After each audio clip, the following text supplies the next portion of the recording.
Hello friends, welcome to Rama Semi Kitchen. இன்னைக்கு நம்ம என்ன பார்க்க போறோம்னா சூப்பரான பிரியாணி வெரைட்டிஸ் தான் பார்க்க போறோம்.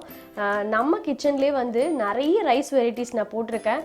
நான் ரொம்பவே யோசிச்சேன் சரி நம்ம வியூவர்ஸ்க்காக என்ன புதுசா பண்ணலாம் அப்படின்ட்டு.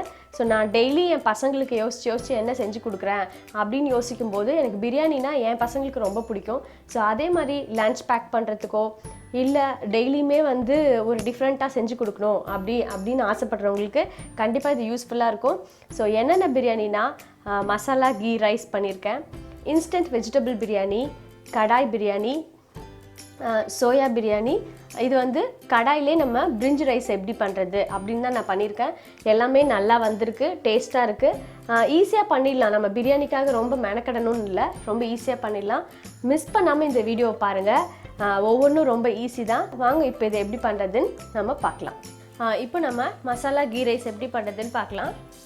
இது கீ ரைஸுன்றதுனால எண்ணெய் சேர்க்கக்கூடாது, நெய் மட்டும் நீங்கள் ரைஸுக்கு தகுந்த மாதிரி சேர்த்துக்கோங்க. நான் 2 டேபிள் ஸ்பூன் அளவுக்கு நெய் சேர்த்துருக்கேன். பிரியாணி இலை, அன்னாச்சி மூக்கு, பட்டை, 2 கிராம்பு, ஏலக்காய் எல்லாத்தையும் தாளிச்சிக்கலாம்.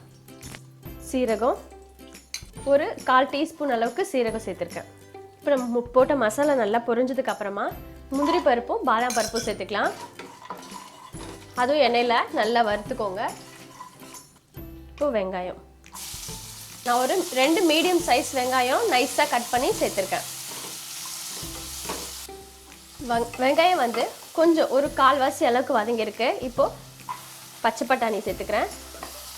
நம்ம வந்து மசாலா கீ ரைஸ்க்கு வந்து அப்படியே நம்ம வெறும் ஆனியன் கூட இப்போ நம்ம காரம் மட்டும் சேர்த்து கூட செய்யலாம். கொஞ்சம் சாப்பிட்றதுக்கு நல்லாயிருக்கும் அப்படின்றதுக்காக நான் கொஞ்சமாக பட்டாணி சேர்க்குறேன். இப்போ வெங்காயம் பட்டாணி நல்லா நெய்யில் வதங்கினதுக்கப்புறமா மசாலா சேர்த்துக்கலாம். 1/2 டீஸ்பூன் மஞ்சத்தூள், 1 டீஸ்பூன் மிளகாய்த்தூள். மஞ்சத்தூளும் மிளகாய்த்தூளும் சேர்த்து நல்லா ஒரு வாட்டி நெய்யிலே பரட்டிக்கோங்க. உப்பு தேவையான அளவுக்கு சேர்த்துக்கோங்க. உப்பு சேர்த்துட்டு நல்லா மிக்ஸ் பண்ணதுக்கப்புறமா நம்ம வேக வச்சு எடுத்து வச்ச ரைஸை சேர்த்துக்கலாம். நல்லா ஒன்றா மிக்ஸ் பண்ணிவிட்டு கொஞ்சம் கொத்தமல்லி தழை சேர்த்துடலாம். இப்போ நம்ம நல்லா மிக்ஸ் பண்ணிட்டோம். மேலே கொஞ்சமாக நெய் சேர்த்துட்டு இதை ஒரு 2-3 நிமிஷம் மூடி போட்டு வேக வச்சிடலாம். சூப்பராக வாசனையாக நெய் வாசனையோட நம்மளோட மசாலா கீ ரைஸ் ரெடி ஆகிடுது. இப்போ நான் கேஸை ஆஃப் பண்ணிடுறேன். ரொம்ப சிம்பிள் தான், இது ஈஸியாக பண்ணிடலாம். இப்போ அடுத்து நம்ம ஒரு இன்ஸ்டண்ட்டாக வெஜிடபிள் பிரியாணி எப்படி பண்ணுறதுன்னு பார்க்கலாம். இப்போ வந்து ஒரு 2 ஸ்பூன் அளவுக்கு எண்ணெய் விட்டுருக்கேன். அதில் நம்ம பிரியாணி மசாலா எல்லாமே தாளிச்சிக்கலாம். பிரிஞ்சி இலை, பட்டை, கிராம்பு, ஏலக்காய் எல்லாமே தாளிச்சிக்கலாம். கிராம்பு 2, கொஞ்சம் பெருஞ்சீரகம் சேர்த்துக்கலாம். பெருஞ்சீரகம் வந்து அந்த ஃப்ளேவர் பிடிக்கும் ஒன்றா சேர்த்துக்கோங்க. நான் ஒரு 1/4 டீஸ்பூன் அளவுக்கு பெருஞ்சீரகம் சேர்த்துருக்கேன். போட்ட மசாலா எல்லாமே நல்லா பொரிஞ்சதுக்கப்புறமா 2 பச்சை மிளகா, மீடியம் சைஸ் 2 வெங்காயம்.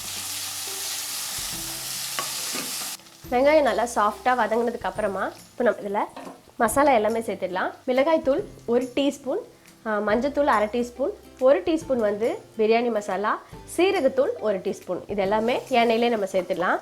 எண்ணெயிலே ஒரு வாட்டி நல்லா பரட்டி விட்டுருங்க. இது கூட நம்ம கட் பண்ணி வச்ச காய்கறி சேர்த்துக்கலாம். நான் வந்து பீன்ஸு, கேரட்டு, பட்டாணி எடுத்திருக்கேன்.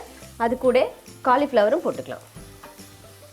நம்ம போட்ட மசாலா கூட எல்லாத்தையும் சேர்த்து நல்லா ஒன்றா மிக்ஸ் பண்ணிடலாம். இப்போ இதுக்கு தேவையான அளவுக்கு உப்பு சேர்த்துடலாம். இப்போவே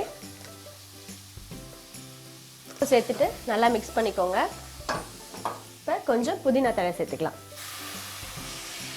நம்ம போட்ட மசாலா, காய்கறி, புதினா தழை எல்லாமே நல்லா வதங்கட்டும்.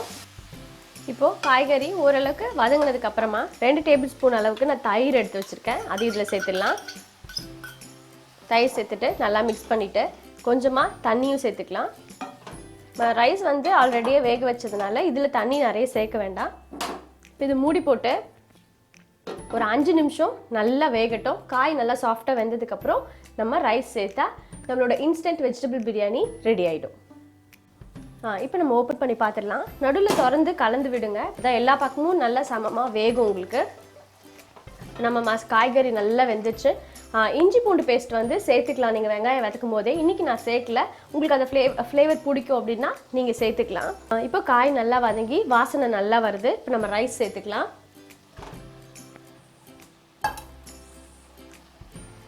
ரைஸ் சேர்த்த உடனே கலந்து விடாதீங்க. ரைஸ் சேர்த்துட்டு நல்லா அழகாக இது மாதிரி பண்ணிவிட்டு அதுக்கு மேலே கொஞ்சமாக ஒரு 4 தழை புதினாவும் கொஞ்சம் கொத்தமல்லி சேர்த்துட்டு மேலே லைம் ஜூஸ் பிழிஞ்சு விட்டுருங்க. ஒரு 1/4 பழம், அதாவது ஒரு 10 சொட்டு அளவுக்கு போதுமானது. இதுக்கு மேலே கொஞ்சமாக நெய் விட்டுக்கலாம்.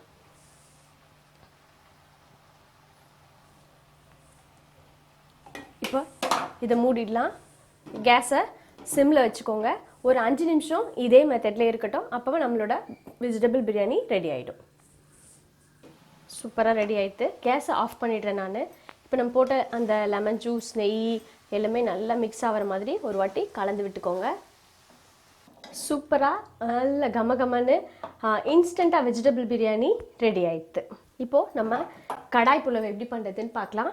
அதுக்கு வந்து ஒரு 3 ஸ்பூன் அளவுக்கு, டேபிள் ஸ்பூன் அளவு எண்ணெய் விட்டுருக்கேன். ஏன்னா நம்ம காய் எல்லாத்தையும் இதில் வதக்க போகிறோம். மசாலா எல்லாமே கொஞ்சம் எண்ணெய் தேவைப்படும். ஸோ 3 டேபிள் ஸ்பூன் எண்ணெய் விட்டுருக்கேன். அதில் ஒரு 1/2 டீஸ்பூன் அளவுக்கு சீரகம் தாளிச்சிக்கலாம். இப்போது சீரகம் நல்லா பொரியும் போது வெங்காயம், 2 வெங்காயம் மீடியம் சைஸு நல்லா நைஸாக கட் பண்ணி வச்சுருக்கேன். அதை நம்ம சேர்த்துக்கலாம். வெங்காயம் ஒரு நல்லா சாஃப்டாக வதங்கினதுக்கப்புறமா இப்போ நான் வந்து இன்றைக்கி நம்ம இதுலேயும் எந்த வெஜிடபிள்ஸ் வேணாலும் சேர்த்துக்கலாம். நான் கேப்சிகமும் மஷ்ரூமும் எடுத்துருக்கேன். அதை நம்ம சேர்த்துக்கலாம். அது கூட தக்காளி சேர்த்துக்கலாம். தக்காளி சேர்த்துட்டு இப்போ மசாலா எல்லாமே இது கூட சேர்த்துடலாம். நம்ம இன்றைக்கி என்னென்ன மசாலா எடுத்துருக்கேன்னா, மிளகுத்தூள் ஒரு 1/2 டீஸ்பூன், மஞ்சத்தூள், தேவையான அளவுக்கு உப்பு, மிளகாய்த்தூள் 1 டீஸ்பூன், கரம் மசாலா 1 டீஸ்பூன், சீரகப்பொடி, தனியா பொடி ஒரு டீஸ்பூன் எடுத்துருக்கேன். ஸோ எல்லா மசாலாவும் எடுத்துருக்கேன். அதை நம்ம எல்லாத்தையும் இதில் சேர்த்துக்கலாம். ஒரு 1/2 டீஸ்பூன் அளவுக்கு இஞ்சி பூண்டு பேஸ்ட்டு சேர்த்துக்கலாம். எல்லாமே சேர்ந்து நல்லா ஒன்றா மிக்ஸ் பண்ணிவிடுங்க. உப்பு காரம் செக் பண்ணிக்கோங்க. கரெக்டாக இருக்கும் அப்படின்னா இந்த ஸ்டேஜில் பார்த்துக்கோங்க. இப்போது எல்லாமே நல்லா வதங்கினதுக்கப்புறமா இதை மூடி போட்டு மூடிடலாம். மூடிட்டு ஒரு 5 நிமிஷம் வெந்ததுக்கப்புறமா நம்ம ரைஸ் சேர்த்துடலாம். இப்போ நம்ம திறந்து பார்த்துடலாம். நல்லா வதங்கிட்டு பார்க்கவே எவ்வளோ கலர்ஃபுல்லாக இருக்குது பாருங்கள். இப்போ நம்ம ரைஸ் சேர்த்துக்கலாம். இது கூட கொத்தமல்லி தழை சேர்த்துடலாம். இப்போ இது நல்லா மிக்ஸ் பண்ணிடலாம். அரிசி உடையாமல் மிக்ஸ் பண்ணுங்கள். இப்போது நம்மளோட கடாய் புலாவ் ரெடி ஆகிட்டு நான் மூடி போட்டு ஒரு 2 நிமிஷம், ரொம்ப நேரம் இல்லை, ஜஸ்ட் அந்த ரைஸ் கூட எல்லா ஃப்ளேவரும் வரணும் இல்லை, அதனால ஒரு 2 நிமிஷம் மூடி போட்டு வைக்கிறேன். இந்த கேப்சிகம் மஷ்ரூம் வந்து நல்ல ஃப்ளேவர் கொடுக்கும் உங்களுக்கு கடாய் புலாவுக்கு. சோயா புலாவ் எப்படி பண்ணுறதுன்னு பார்க்கலாம். அதுக்கு வந்து சோயா நான் என்ன பண்ணேன், வெதுவெதுப்பான வெந்நீரில் போட்டு எடுத்து நல்லா புழிஞ்சிட்டு வச்சுருக்கேன். இந்த மாதிரி சாஃப்ட் ஆகிடும். இப்போ இதை நம்ம ஃபஸ்ட்டு தயிரில் ஊற வச்சிடலாம். 1 கப் தயிர் எடுத்திருக்கேன். தேவையான மசாலா சேர்த்துக்கலாம். 1 டீஸ்பூன் அளவுக்கு மிளகாய்த்தூள், 1 டீஸ்பூன் கரம் மசாலா, 1 டீஸ்பூன் சீரகத்தூள், தேவையான அளவுக்கு உப்பு. இப்போ வந்து தயிர் கூட நம்ம மசாலா சேர்த்து சோயாவை ஊற வச்சாச்சு.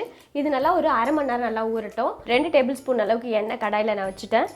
இப்போது அதுக்கு தாளிக்கிறதுக்கு பிரிஞ்சி இலை, அன்னாச்சி மொக்கு, கிராம்பு, ஏலக்காய் எல்லாத்தையும் தாளிச்சிடலாம். நல்லா பொரிஞ்சு வரும்போது ஒரு மீடியம் சைஸ் 2 வெங்காயம் நைஸாக கட் பண்ணி வச்சுருக்கேன். இப்போது வெங்காயம் நல்லா வதங்கினதுக்கப்புறமா நம்ம தக்காளி சேர்த்துக்கலாம். 2 சின்ன தக்காளியாக இருந்தால் 2 சேர்த்துக்கோங்க, பெருசாக இருந்தால் 1 போதும். கொஞ்சமாக மஞ்சத்தூள் சேர்த்துக்கலாம். ஒரு 1/2 டீஸ்பூன் அளவுக்கு சேர்த்துக்கலாம். புதினா தழை. இப்போ இதெல்லாம் சேர்ந்து கொஞ்சம் நல்லா வதங்கட்டும். இப்போது வெங்காயம், தக்காளி, இஞ்சி பூண்டு பேஸ்ட் நல்லா வதங்கினதுக்கப்புறமா நம்ம சோயா தயிரில் ஊற வச்சதை இதில் சேர்த்துடலாம். இப்போ வந்து மேலே ரைஸ் சேர்த்தாச்சு. கொஞ்சமாக புதினா தழை சேர்த்துக்கலாம். மேலே கொஞ்சமாக லைட்டாக சேர்த்தா போதும். நெய் ஊற்றிடலாம். இப்போ வந்து 5 நிமிஷம் ஆயிடுத்து. நான் திறந்து பார்த்துடுறேன். சூப்பராக நம்மளோட சோயா பிரியாணி ரெடி ஆயிடுச்சு. அடியிலேருந்து ஒரு வாட்டி நல்லா கலந்து விட்டுக்கோங்க. இப்போ நம்ம சோயா பிரியாணியும் ரெடி. இப்போ வந்து நம்ம கடாயிலே பிரிஞ்சி ரைஸ் எப்படி பண்ணுறதுன்னு பார்க்கலாம். நான் கொஞ்சம் பெரிய கடாய் எடுத்திருக்கேன். இப்போ இதில் நெய் சேர்த்துக்கலாம். பிரிஞ்சி ரைஸ் பொறுத்த வரைக்கும் நெய், பட்டர் அந்த மாதிரி சேர்த்துக்கோங்க, நல்லாயிருக்கும். நெய் கூட கொஞ்சம் பட்டரும் சேர்த்துக்கிறேன் நான். நெய் வந்து ஒரு டேபிள் ஸ்பூன் அளவுக்கு தான் இருந்திருக்கு. இப்போ பட்டர் வந்து அதேமாதிரி ஒரு டேபிள் ஸ்பூன் அளவுக்கு போட்டிருக்கேன். நம்ம பிரியாணிக்கு தாளிக்கிற பிரிஞ்சி இலை, பட்டை, கிராம்பு, ஏலக்காய், அன்னாச்சி பூ எல்லாமே தாளிச்சாச்சு. இது நல்லா எண்ணெயில் நம்ம போட்ட நெய்யில் பொரியிட்டோம். அது கூட முந்திரி பருப்பும் கொஞ்சம் பாதாமும் சேர்த்துக்கிறேன். காரத்துக்கு பச்சை மிளகா மட்டும்தான் இதுக்கு. நான் ஒரு 5 பச்சை மிளகாவும் மீடியம் சைஸ் 2 வெங்காயம் கட் பண்ணி வச்சுருக்கேன். வெங்காயம் வந்து பாதி அளவுக்கு வதங்கினதுக்கப்புறமா இஞ்சி பூண்டு பேஸ்ட்டு சேர்த்துக்கலாம்.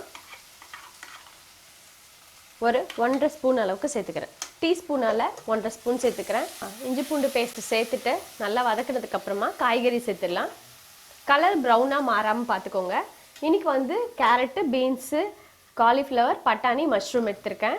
உருளைக்கிழங்கும் கட் பண்ணி வச்சுருக்கேன். நம்ம இதை சேர்த்துக்கலாம். மஷ்ரூம் மட்டும் கடைசியாக சேர்த்துக்கலாம். கொஞ்சம் ரொம்ப சீக்கிரமாக வதங்கிடுன்றதுனால அதை கடைசியாக சேர்த்துக்கலாம்.